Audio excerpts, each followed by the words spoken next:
So good evening friends. So మనం ఇప్పటి నుంచి IPL match pre match reviews, post match reviews, so ఎంత possible అయితే అంత చూద్దాము. సో నాకు ఎప్పటి నుంచో క్రికెట్ వీడియోస్ చేయాలని ఇంట్రెస్ట్. సో చిన్నప్పటి నుంచి క్రికెట్ చూస్తాను కాబట్టి, అండ్ ఎలా వచ్చిందో మీరు ఒకసారి కామెంట్ రూపంలో తెలియజేయండి. అండ్ మీరు ఏమైనా కొత్తగా ఫీడ్బ్యాక్ ఇస్తే నేర్చుకుంటాను డెఫినెట్గా. సో క్రికెట్కి గ్రేట్ ఫ్యాన్ కాబట్టి నేను నా దగ్గర ఉన్న నాలెడ్జ్ కానీ అనాలిసిస్ కానీ మీతో షేర్ చేయాలని ఎప్పటి నుంచి అనుకుంటున్నాను. సో ఇది is my first match review. So ఎస్ఆర్ఎస్తో స్టార్ట్ చేస్తున్నాను. ఈరోజు మనకు SRH versus Lucknow Rajiv Gandhi international స్టేడియంలో మ్యాచ్ జరిగింది. ఈవినింగ్ 7:30కి జరిగింది. సో ఈ మ్యాచ్ ముందు మనకి ఎన్నో ఎక్స్పెక్టేషన్స్ ఉన్నాయండి. ఎందుకంటే లాస్ట్ మ్యాచ్ మనకి ఎస్ఆర్ఎస్ వర్సెస్ లక్నో జరిగినప్పుడు 160+ ఆడడానికి లక్నో స్కోర్ చేసినప్పుడు 9.4 ఓవర్స్లో ఎస్ఆర్ఎస్ చేంజ్ చేసిందండి. 160+. అభిషేక్ శర్మ, ట్రావిస్ హెడ్ 160ని జస్ట్ 9 ఓవర్స్లో ఫినిష్ చేస్తారు. ఆ టైంలోనే ఎల్ఎస్జీ ఓనర్ కేఎల్ రాహుల్ని తిట్టడం చాలా హాట్ టాపిక్ అయింది. దాని మీద ఆయన చాలా క్రిటిసిజం కూడా ఫేస్ చేశారు. అదే రీజన్ రాహుల్ మళ్ళీ అక్కడ నుంచి ఢిల్లీకి వెళ్ళడము, ఢిల్లీలో ఉన్న రిషబ్ పంత్ లక్నోకి రావడం జరిగింది. సో ఆ ఎక్స్పెక్టేషన్ మధ్య మన ఇన్స్టాగ్రామ్లో ఈరోజు ఎక్కడ చూసినా కానీ ఈ మ్యాచ్ గురించి రివ్యూస్ వచ్చాయి. సో మన రాజస్థాన్ తోటి ఆల్రెడీ మనకు ఎస్ఆర్ఎస్ 280 స్కోర్ చేసింది. సో జస్ట్ 14 రన్స్ 300 దూరంలో ఆగిపోయింది. ఈ మ్యాచ్ ముందు మనం ఒకటి అనుకుంటే ఈ మ్యాచ్ లో ఎవరు గెలుస్తారో ఇక్కడ ఎక్కువ డిస్కషన్ జరగలేదండి. అసలు ఎస్ఆర్ఎస్ 300 కొడుతుందా కొట్టదా? అసలు ఈ మ్యాచ్ ఎస్ఆర్ఎస్ 300 మీదనే మొత్తం డిస్కషన్ జరిగింది. అసలు ఎస్ఆర్ఎస్ వర్సెస్ లక్నో గెలుస్తుందా, ఎస్ఆర్ఎస్ గెలుస్తుందా అనేది ఎక్కడ డిస్కషన్ జరగలేదు. ఎస్ఆర్ఎస్ 300 కొడుతుందా? లక్నో బౌలింగ్ లైనప్పుడు ఒక్క ఇంటర్నేషనల్ బౌలర్ లేడండి. ఇక్కడ ఉన్న వాళ్ళు వీళ్ళు 4 ఫారెన్ స్టార్ట్లు, పూరాన్ వచ్చేసాడు, మిల్లర్ వచ్చేసాడు, మల్కాన్ వచ్చేసాడు, మార్స్ వచ్చేసాడు. సో వీళ్ళు మొత్తం ప్యూర్ ఇండియన్ లైనప్ లో వచ్చారు. ఈ ఇండియన్ లైనప్ లో కూడా శార్దుల్ని ఐపీఎల్ టీంలో ఏ టీంలో పిక్ చేసుకోలేదు. ఈయన తర్వాత మొహసిన్ ఖాన్ కి రిప్లేస్మెంట్ గా వచ్చాడు. అండ్ అవేష్ ఖాన్ ఇంజరీ నుంచి వచ్చాడు. ఈ ప్రిన్స్ యాదవ్ ఎవరో తెలియదు, ఈ దిగ్వేష్ ఎవరో తెలియదు.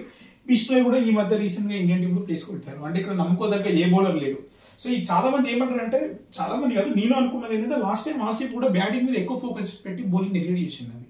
సో మళ్ళీ ఆర్సీబీ చేసే మిస్టేక్ లక్నో చేస్తుందా అనే ఒక ఆలోచన అనిపించింది. కానీ లాస్ట్ మ్యాచ్ లో ఢిల్లీలో చివరి వరకు వచ్చి ఓడిపోయింది.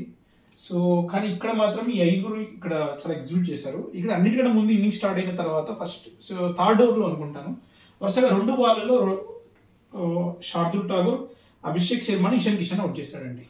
ఇక్కడ ఈ 2 వికెట్లు ఎందుకు క్రూషియల్ అంటే, ఎస్ఆర్ఎస్ బ్యాటింగ్ లైనప్ అనేది డేంజరస్ బ్యాటింగ్. దీని కాటిరమ్మ కొడుకులు అనేది మన మొత్తం ఇన్స్టాగ్రామ్ లో కాటిరమ్మ కొడుకులు ఈ బ్యాటింగ్ లైనప్ ని అలా పోల్చుతున్నారు. ఇంత ముందుకు మనకి ఇక్కడ ఇషాన్ కిషన్ లేడు. ఇప్పుడు ఇషాన్ కిషన్ కూడా వచ్చి జాయిన్ అయ్యాడు. సో వచ్చిన వాళ్ళందరూ హిట్. సో అలా అయితే 300. ఇప్పుడున్న టాప్ 5 స్కోర్ లో 4 SRH కే ఉన్నాయి. 287, 286, 280, 275 సంథింగ్ ఉంది. 6 స్కోర్ వచ్చేసి మనకు ఆర్సీబీలో ఉన్నట్టుంది. ఆర్సీబీ 263 టాప్ స్కోర్ ఎప్పటి నుంచో ఉండే. గేల్ 175 కొట్టిన స్కోర్ మనకి ఇప్పుడు 6 ప్లేస్కి వెళ్ళిపోయిందంటే ఎస్ఆర్ఎస్ ఏ లెవెల్లో కొడుతుందో అర్థమైంది. సో ఆ ఎక్స్పెక్టేషన్ తో వచ్చిన మ్యాచ్ శార్దుల్ ఠాకూర్ వరుసగా రెండు వరుస బంతుల్లో 2 అవుట్ చేసేసరికి మ్యాచ్ లో చాలా బ్రేక్ వచ్చేసింది. సో తర్వాత ఏమైంది, హెడ్ నితీష్ రెడ్డి కోసం స్టడీగా కంటిన్యూ చేశారు. సో ఇక్కడ మనకి గొప్ప చెప్పుకోవాలంటే ప్రిన్స్ యాదవ్, అసలు ఈ యొక్క ఐపీఎల్ ముందు ప్రిన్స్ యాదవ్ ఎవరో అసలు తెలియదు అసలు actual. So prince Yadav yorker execution అనేది చాలా పర్ఫెక్ట్ గా ఉంది. మెనీ ఇంటర్నేషనల్ జోఫ్రా ఆర్చర్ లాంటి వాళ్ళు 4 అవర్స్ లో 76 రన్స్ ఇచ్చుకున్నారు. ప్రీమియం ఇంటర్నేషనల్ బౌలర్ అని చెప్పుకునే వాళ్ళు. కానీ ప్రిన్స్ యాదవ్ యొక్క యార్కర్ ఎగ్జిక్యూషన్ ఈరోజు మనకు ట్రావిస్ హెడ్ చేసిన బాల్ సూపర్ గా వేస్తాడు. అండ్ నెక్స్ట్ ఈ దిగ్వేష్ కూడా చాలా కంట్రోల్ అనేది చాలా బాగా చేస్తాడు. ఈవెన్ బిష్ణోయ్ కూడా నితీష్ రెడ్డి అప్పుడే గేమ్ చేంజ్ చేస్తున్న టైంలోనే అతను బౌల్ చేసి ఆపడం. ఇక శార్దుల్ గురించి ఎంత చెప్పుకున్న తక్కువే. అసలు శార్దుల్ ఠాకూర్ ఆప్షన్ అయిపోయిన తర్వాత కౌంటీ క్రికెట్ వెళ్ళి వెళ్దాం అనుకున్నాడు అండి. ఇంగ్లాండ్కి వెళ్ళి కౌంటీ క్రికెట్ ఆడదాం అనుకున్నాడు. ఇంపాక్ట్ ప్లేయర్ వచ్చిన తర్వాత ఆల్రౌండర్లకు ఇంపార్టెన్స్ చాలా తగ్గిపోయింది. ఈవెన్ వాషింగ్టన్ సుందర్ కూడా ఇంటర్నేషనల్ టెస్ట్, మన ఇండియన్ టీం టెస్ట్ లో ఉంటాడు, వన్డేలో ఉంటాడు, T20లో ఉంటాడు, కానీ ఏ ఐపీఎల్ టీంలో ఫిట్ అవ్వడా. సో ఇంపాక్ట్ ప్లేయర్ వల్ల ఇలా లాస్ అవుతుందని చెప్పొచ్చు. కానీ ఏమన్నా వాషింగ్టన్ సుందర్ కానీ శార్దుల్ ఠాకూర్ కానీ డెఫినెట్ గా ఫైనల్ లెవెల్లో ఆర్ ఫైనల్ 12లో ఉండడానికి ఖచ్చితంగా అర్హులు అన్నదానికి ఈ రోజు శార్దుల్ ఠాకూర్ యొక్క పర్ఫార్మెన్స్. అండ్ క్లాసెన్ కి 21 కోట్లు ఇచ్చి మనకు ఎస్ఆర్ఎస్ వాళ్ళు కొనుక్కున్నారు. సో చాలా హై ఎక్స్పెక్టేషన్స్ ఉన్నాయి.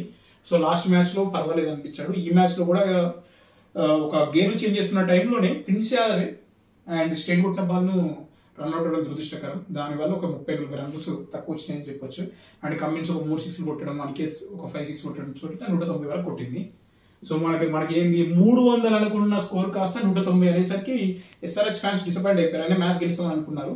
సో అక్కడ మ్యాచ్ అయిపోగానే 180 అనుకోగానే నాకు కూడా ఎస్ఆర్హెచ్ గెలుస్తాను అనుకోలేకపోయింది. ఎందుకంటే లక్నో యొక్క మెయిన్ స్ట్రెంత్ బ్యాటింగ్. ఇక్కడ మార్ష్ ఉన్నాడు, మర్క్రమ్ ఉన్నాడు, పురాన్ ఉన్నాడు, పంత్ ఉన్నాడు, మిల్లర్ ఉన్నాడు అండ్ బదోని ఉన్నాడు, షార్దుల్ కెన్ బ్యాట్. సో ఇంతవరకు బ్యాటింగ్ లైనప్ స్ట్రాంగ్ ఉంది. ఈవెన్ ఇంపాక్ట్ ప్లేయర్ మరో ప్లేయర్ తీసుకుంటారు డెఫినెట్ గా. సో లాస్ట్ మ్యాచ్ లో మాస్టర్ దారుణంగా ఆడాడు. మరక్రమ్ యొక్క ఫామ్ లేడు. సో సేమ్ కంటిన్యూ అయిపోయింది. మార్చ్ 52 అండ్ మరక్రమ్ అవుట్ అయిపోయాడు. సో మరక్రమ్ అయిపోయిన తర్వాత మరక్రమ్ ఎందుకు అవుట్ చేశాం రా బాబు అనే లోపల పూరా రెచ్చిపోయాడండి. జస్ట్ ఒక 25+ ఆడ్ బాల్స్ లో 70 రన్స్ కొట్టాడు. సో 8 ఓవర్లో 120 కొట్టాడు. మనకి ఏమనిపించింది అంటే ఒకవేళ ఎల్ఐజీ ఫస్ట్ బ్యాటింగ్ చేసి 300 కొడుతుందేమో అనిపించింది. ఆ లెవెల్లో పూరా వీరవతి కూడా ఉతికాడు. ఆ తర్వాత పంత్ చాలా రోజుల తర్వాత క్రికెట్ లోకి వచ్చాడు. సో పంత్ యొక్క ఒక పాత పంత్ ఉంటాడని అలా అనిపించట్లేదు. అండ్ మ్యాచ్ అంతా పూరాన్ మార్చ్ మీద డిపెండెంట్ అనిపించింది. And Miller the killer last match కూడా 2 6 కొట్టాడు. ఇప్పుడు కూడా ఫినిష్ చేశాడు. అండ్ ఇక్కడ సమద్ గురించి చెప్పుకోవాలండి. సమద్ ఎస్ఆర్ఎస్ బ్యాటింగ్ చేసినప్పుడు ఈ లెవెల్ ఎప్పుడు 1-2 మ్యాచ్లు తప్ప పర్ఫార్మెన్స్ చేయలేదు. కానీ ఎస్ఆర్ఎస్ అగైన్స్ 2 4 2 6 కొట్టి ఎక్కడో 18 ఓవర్లకు ఫినిష్ చేయాల్సిన మ్యాచ్ ని జస్ట్ 16 ఓవర్లకే ఫినిష్ చేశాడు. సో మేబీ అది రివెంజ్ అనుకుంటా. సో దీన్ని బట్టి మనకి ఏం తెలుస్తుంది అంటే ఐపీఎల్ ఈ మ్యాచ్ యొక్క రివ్యూ ప్రకారం ఏమనుకోవచ్చు అంటే, సో ఏ రోజు ఎవరు గెలుస్తారంటే మనం చెప్పలేము. ఆ రోజు యొక్క పరిస్థితులను బట్టి మనం చెప్పొచ్చు. అండ్ నెక్స్ట్ మ్యాచ్ లోనైనా మన ఎస్ఆర్ఎస్ 300 కొడుతుంది మనం చూద్దాం. సో నెక్స్ట్ మనం సిఎస్కే వర్సెస్ ఆర్సీబీ యొక్క రివ్యూ చూద్దాం. Thank you.